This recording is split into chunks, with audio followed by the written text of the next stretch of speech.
Previously on 9 coins from Satu. Hermit is absolutely cool. Love it. So this is the African American Tarot produced by Lo Scarabeo.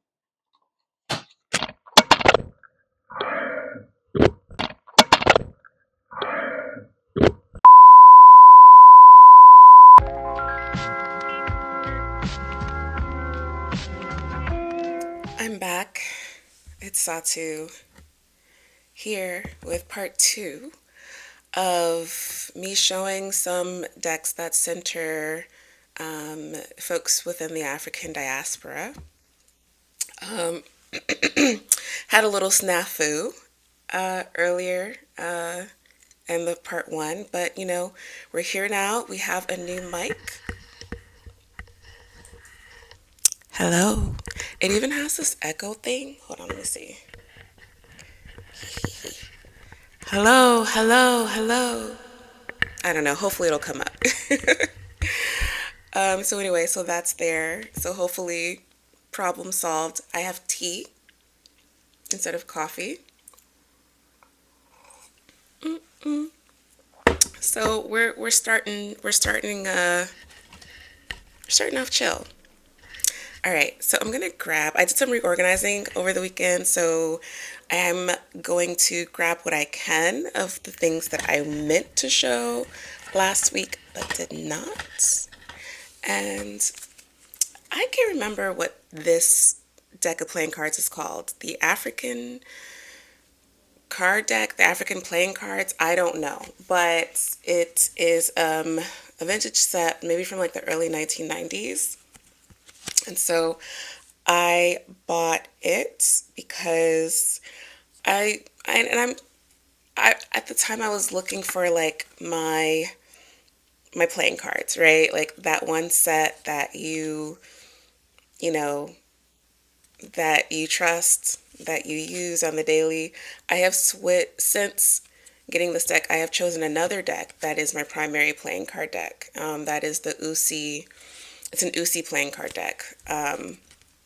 But this is really cool. All the quartz, of course, are melanated. You'll notice I have notations on these.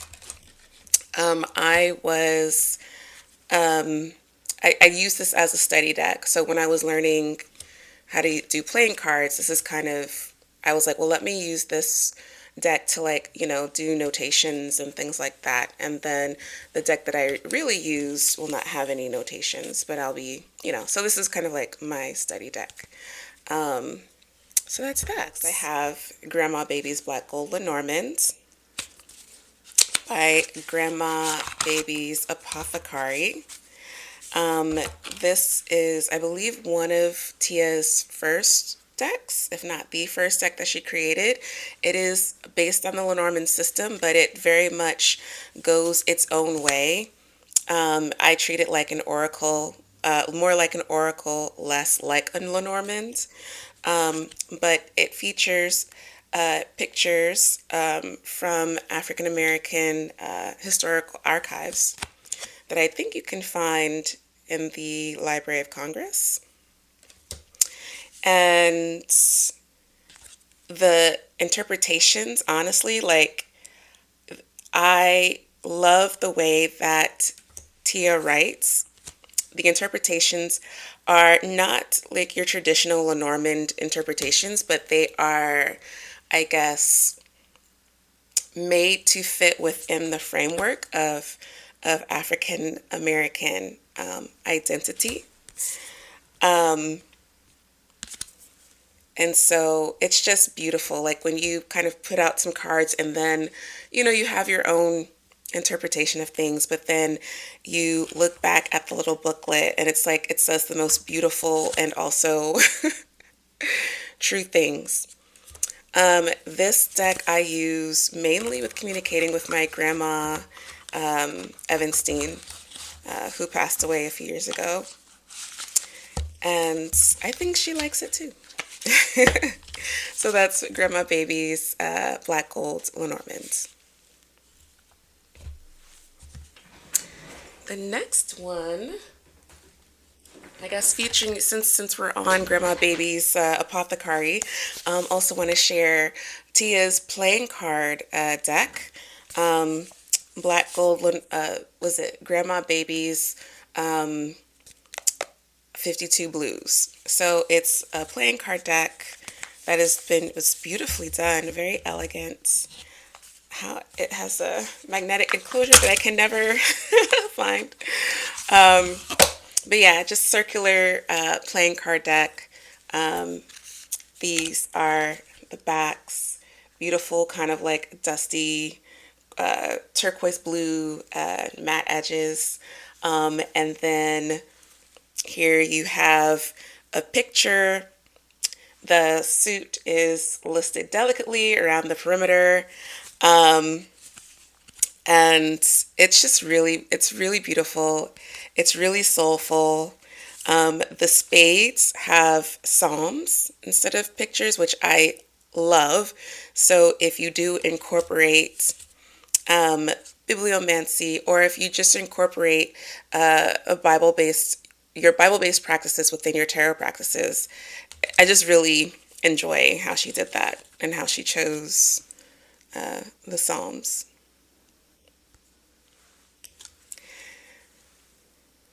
Just very cool. They're small and circular, so I think I just kind of like do this, nothing too crazy.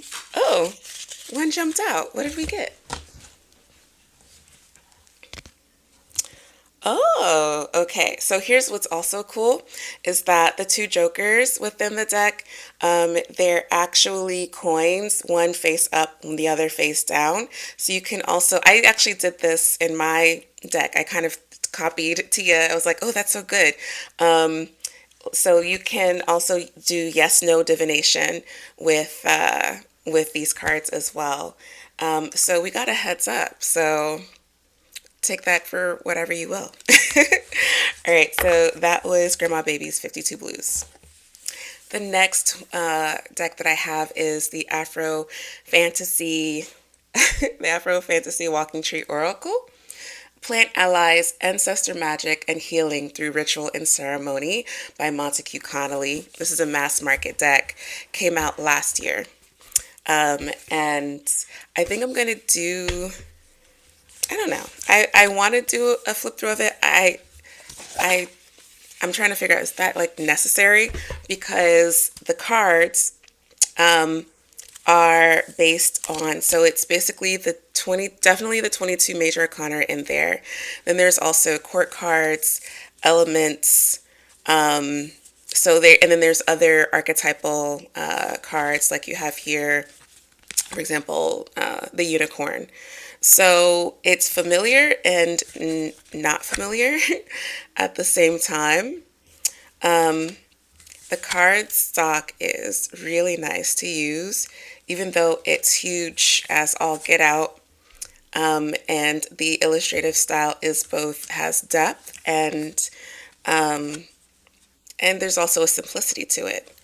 My only thing is because the cards are so big, I would love to see, more expansive illustrations, but, sometimes simple is best.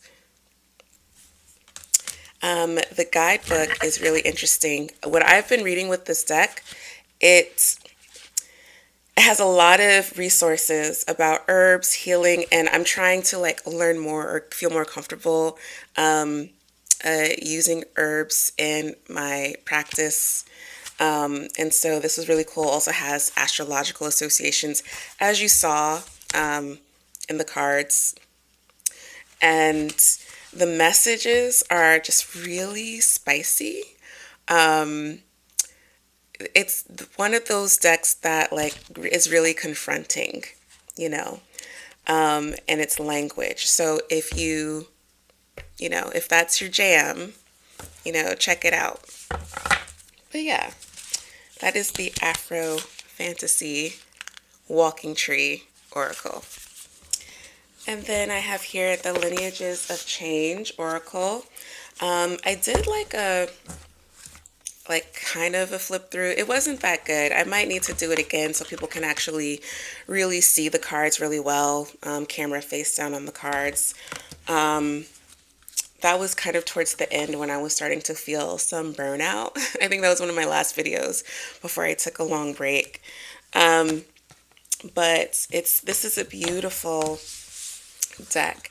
That is a collective effort of a number of artists of color and really bringing the themes and ideas of Octavia Butler, Afrofuturism, and other kind of liberatory forms of thought, interpreting those ideas through the tarot.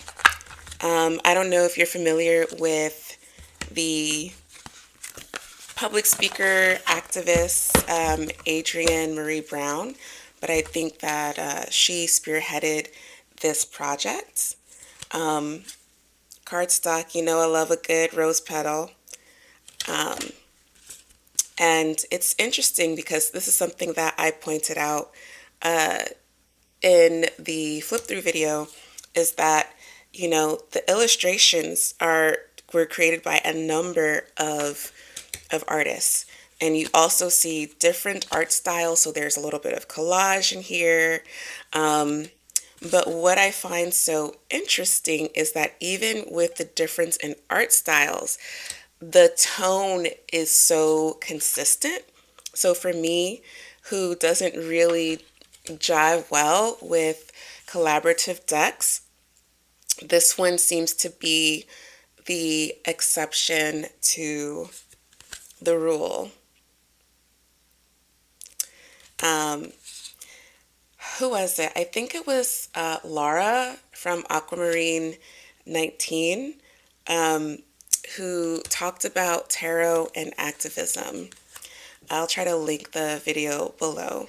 And I thought it was an interesting conversation because I've been thinking about these things a lot. Like, we're all so passionate about our esoteric practices. And a lot of us are also passionate about the way the world is operating today. There's issues that people care about, right? And so when we're practicing, you know, how far does our practice extend, right? Is it just the personal, the me, myself, here and now? Is it extending into your family? Is it extending into your community? Is it extending out into the world?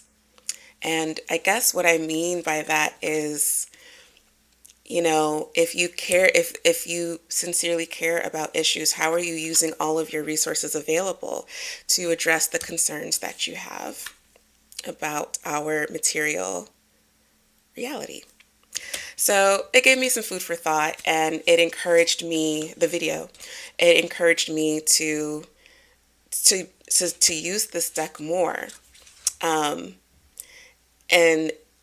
in situations, in queries that for me would be politically relevant or resonant. So yeah, ooh, can't go without showing Auntie. Yeah, the divine force of water. So yeah, so that is the Lineages of Change Tarot. I'm so glad that I have this in my collection. All right.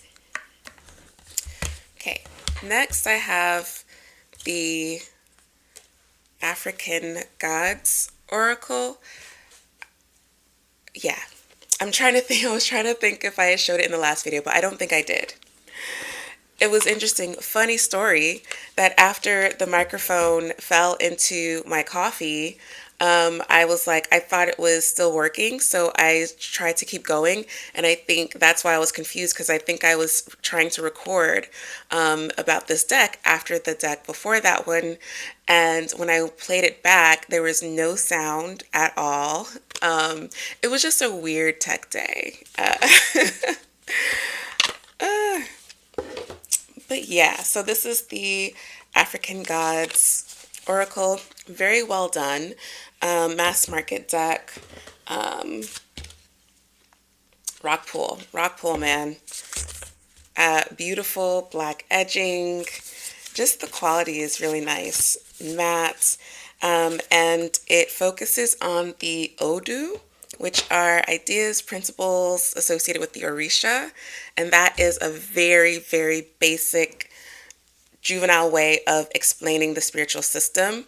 The author and creator, let me see, Diego Oshosi, explains it much better in the guidebook about what the meaning of these cards are and their association to Ifa.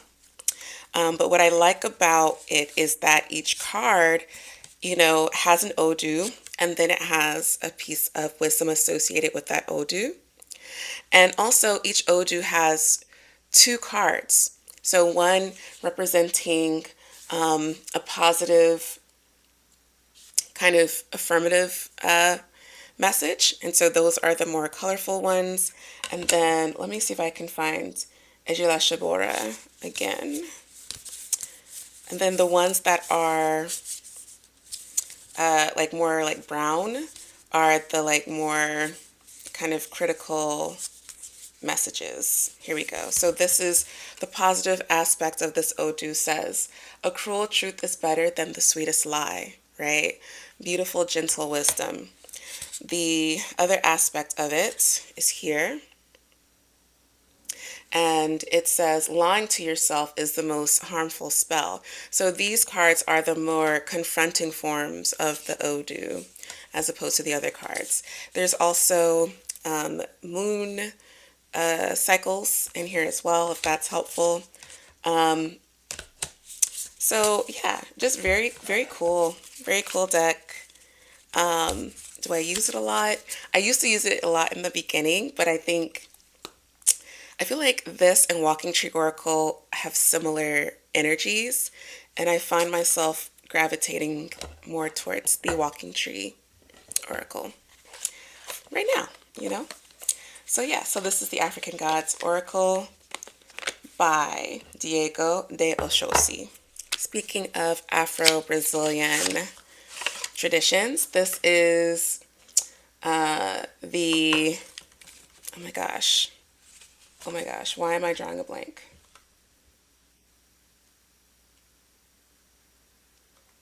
Oh, this is the Afro-Brazilian Tarot, produced by Llewellyn. This particular printing I got from a seller in Ukraine. So it's mass market, but this is, I guess, the Ukrainian version. So the words are going to be in that language. And the reason why I chose this printing over the more wide scale Lo Scarabeo English printing is because I loved the borders. I think the one that's out now is borderless, but I liked the borders. I don't know. It gave it some I don't know, some frame, right? This is a deck that I got because I felt like I needed to have it. It's one of those, adding to the curating collection kind of things. But I need to, similar to the African American Tarot, I got to read the larger book if there is one. Because there's so much symbolism with these images. Like it feels like each of them are tied to a mythos, a story in some way. Ten of Cups. And even the interpretations, like look at this Ten of Cups, right? It's not your traditional reading of Ten of Cups. So you have to sit with it, right? You sit with these cards a lot longer. Knight of Cups.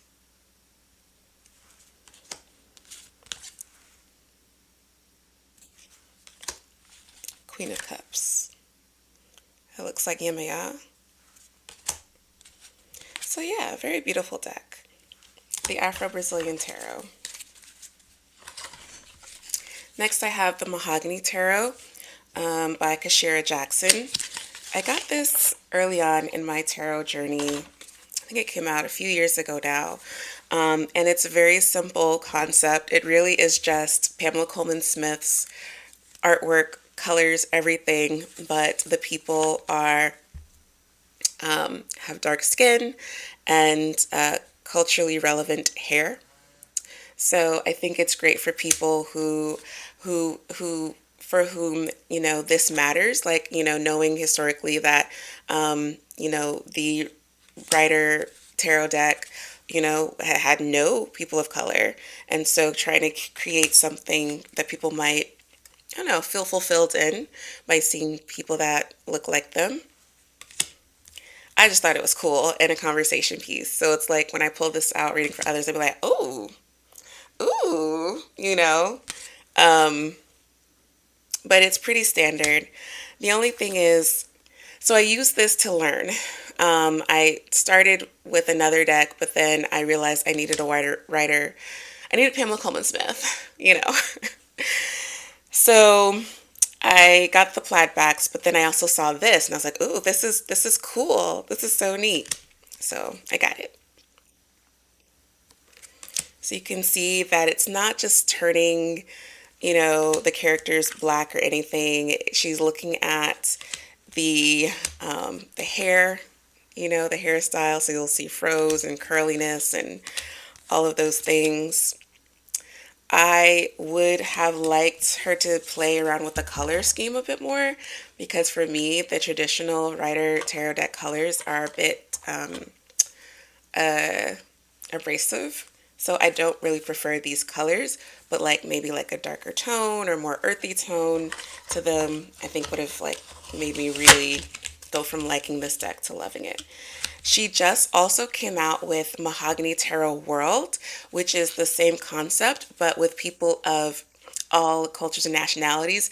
And she also took more liberties with adjusting the line work so that the people also have hair, eyes, clothing that's also representative of their culture too. So it's cute, and I love the backs. So if you're interested, check it out. Her Etsy is Mahogany Tarot, and I believe she's also on Amazon as well. New Orleans Voodoo Tarot.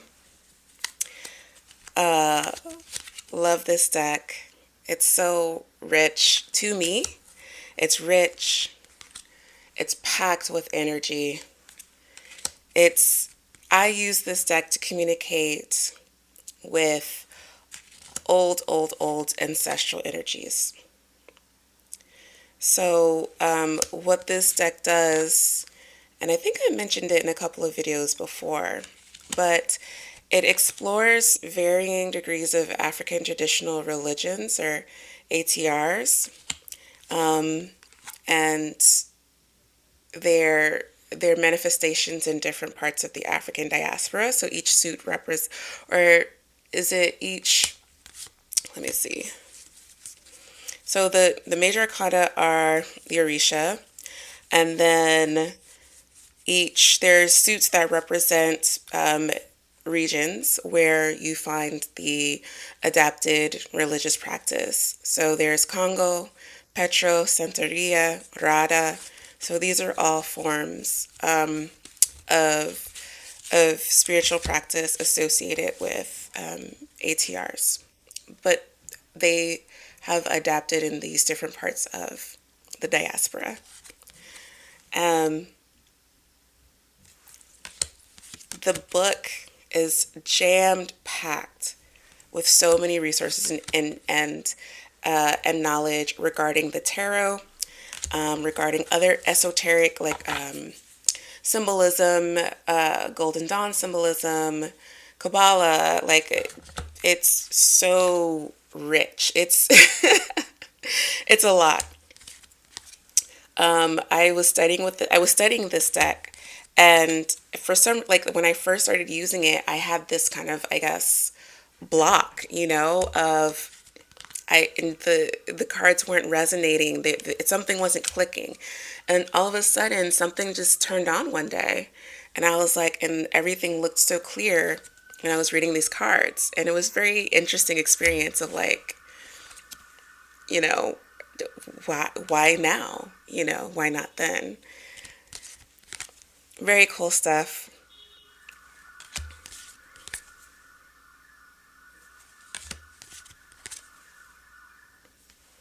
Love it.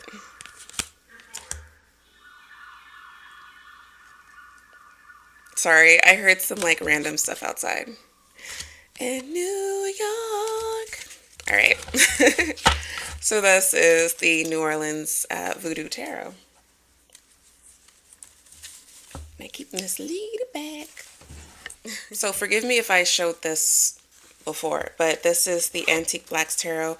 I have it in this cute little like mud cloth pouch. This is the deck that I use to work with my immediate ancestry. So my great grandmothers, great great grandfathers, great aunts, those types of people that I knew in life and or who knew me. And I don't know. I've talked a bit about this deck in past videos. I love it. What I don't like about it is that the price has gone up, which makes me talking about I feel less enthusiastic about talking about the deck because I encourage, like, I want people to support, but it's like, you know, $128 for a lot of people is not, you know, it's for me, I feel like I took a chance and I got this on sale. So I got it for like $70 or something like that. So that's the reason why I got it into my collection. Um, and but it's a deck that is not a traditional tarot.